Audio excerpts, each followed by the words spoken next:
Karibuni wapendwa. Welcome to another episode of Q&A Live with Omwami Sunday. Please like, share, and subscribe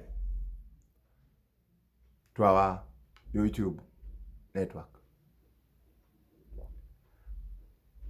Q&A is all about questions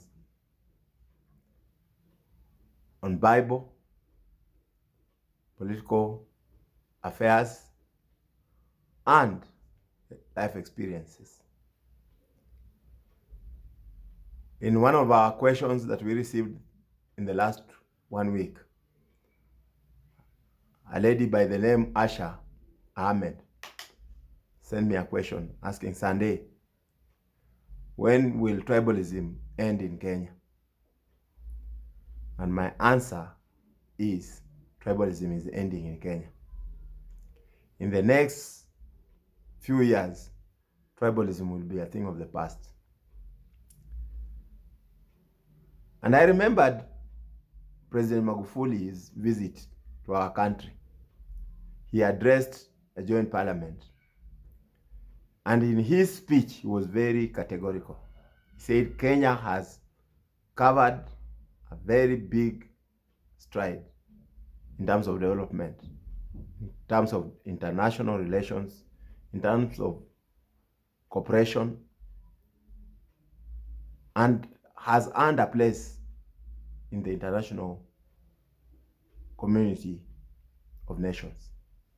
But he had something to add. He said, if we slayed the dragon of tribalism, we would go far. We will develop faster. And we will be even respected much more. You see, tribalism in Kenya, for those who don't know, stems from colonial period. What happened when Mzungu came here? He decided to employ what we called divide and rule. So when he went to the Luyas, he told them Kikuyus are thieves. The coastal people, Mijikendas, are lazy. Wanalala chini ya mwembe na chini ya mnazi, kungojea mnazi uanguke. He told them Kambas are the most trusted. That's why he gave them the work of policemen and soldiers. Most of them were Kambas. And even in the windy shops, you would find they were just Kambas because they were trusted more.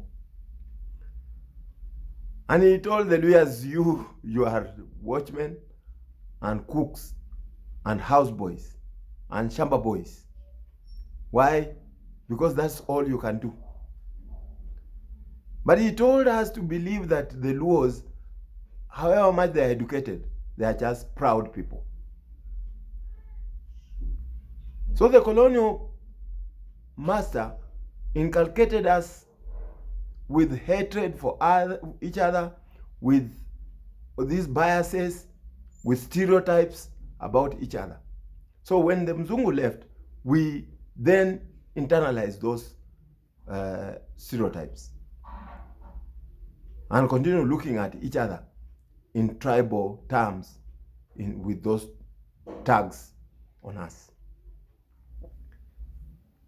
As if there were no Luya thieves, and as if there were no Kikuyu lazy people, as if there were no coastal people who could be trusted. But if you go to jail today, you'll find a Luya who has been jailed for stealing, a Kamba who has been jailed for stealing, and so on and so forth. So those were tags. Our problem is that we owned them. And to make the matters worse, when we were fighting for independence, again, we organized ourselves along tribal lines. And that's why you find Kikuyus and Luos forming KANU as a party and winning the election against the KADU, which was predominantly Luyas, Kalenjins, and the Coastals. So this then is perpetuated even after elections. then when the KANU forms government, you find that most of the people who get good jobs, plum jobs, the ministers of portfolios that were meaningful, like defense, like internal security and all, were given, foreign affairs, were given to people who are from those majority tribes. And this has been perpetuated through Kenyatta era, through Moi era. Kibaki tried to avoid them, but we would see them still coming up. That's what we were being told about now, Mount Kenya Mafia. And it comes also to rear its head in the Jubilee government of Uhuru Kenyatta. But I have a message. Recently, I saw a tweet by Boniface Mwangi, one of our renowned activists. And he said, Kenya is emerging and there is hope in the country. When we see children of the elite walking the streets and refusing to obey all other orders without asking why. That is where our first hope lies. That the children, not only of the poor, but of the elite, are also waking up to ask why. You cannot tell them anything without them asking you why should they do it.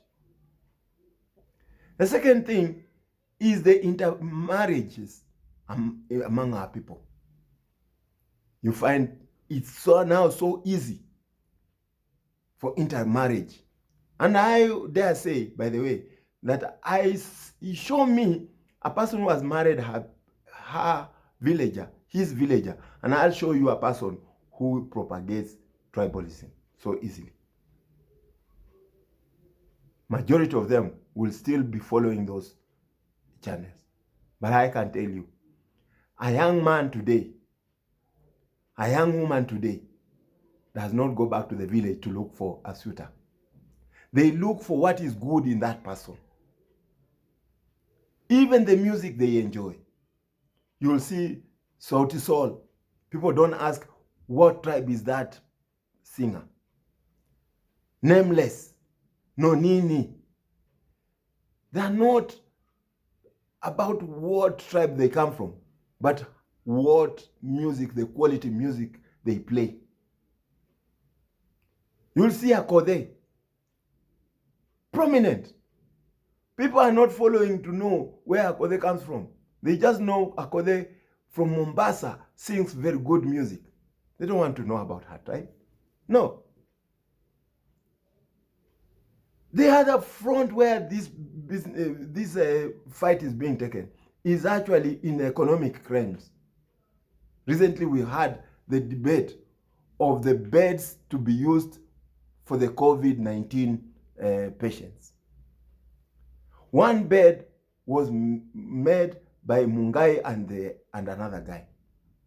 Another bed was made by Omondi and another guy. But people are not discussing about which tribe made the bed. I was so touched when I realized that the bed actually being discussed is Kenyan innovation. Whether it is by Mwangi, Mungai, or whether it's by Omondi. It was Kenyan innovation being discussed. Whether it is suitable and comfortable for a Kenyan patient, or is it convenient orthopedically for the Kenyan practitioner, health practitioner. That is the issue. And whether the price is suitable for us. So that's where the debate now is going. So when Professor Mutahi Ngunyi is talking about what seat the Deputy President Ruto bought, he's not talking about the bed that was imported from China. No. It's talking about our bed, our innovation, our local innovation, our local economy, our money buying our bed. That's where we are headed. So that now we are talking about Kenyan music being bought by Kenyans, thriving Kenyan music. And that's where we are headed. Even the economy is now going to be discussed in terms of the Kenyan innovation, Kenyan development. That's it. When you see President Uhuru Kenyatta launching Kazi Mtahani for the youth, then the following day you see young people from all over the country, from Embakasi, from Dagoretti South, queuing up in Honorable Deputy President's residence to pick saloon material, tanks for car washes, and sewing machines for the tailors, catering utensils. We are now getting to a point where ideas are competing. It's no longer tribe. No. Kazi Mtahani for the young people, Uhuru is not picking Kikuyus. The innovation material, the seat that was made that has double seating on Ngong Road by Ochieng and Omondi, Deputy President Ruto is not looking at the Kalenjin. These are ideas competing. And that's why I feel sorry for Professor Herman Manyora. When he goes into his yellow pages to dig out which Kikuyu is majority and is supporting Ruto, or which Luo is no longer supporting Uhuru, or which Kalenjin, he's just backward. He's being left behind by what is going on right now. Tribalism is ending. I'm married a Kamba. My children are neither Luya nor Kamba. They are Kenyans.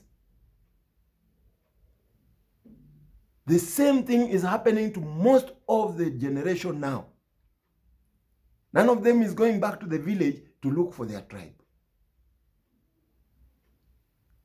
The same thing is also happening in major towns of this country. It is no longer about what my tribe can do for me. No. And that's why 2022 election in Kenya will be based on best ideas. And the relics of tribalism are going to be vanquished in 2022. Ask Johnson Sakaja, the senator for Nairobi. Which tribe is he? Many of voters who voted Sakaja don't know. Ask Sonko Mike. Many people don't know his tribe. Let's kill this thing because it's dead. There is no tribalism in Kenya anymore. It's dying.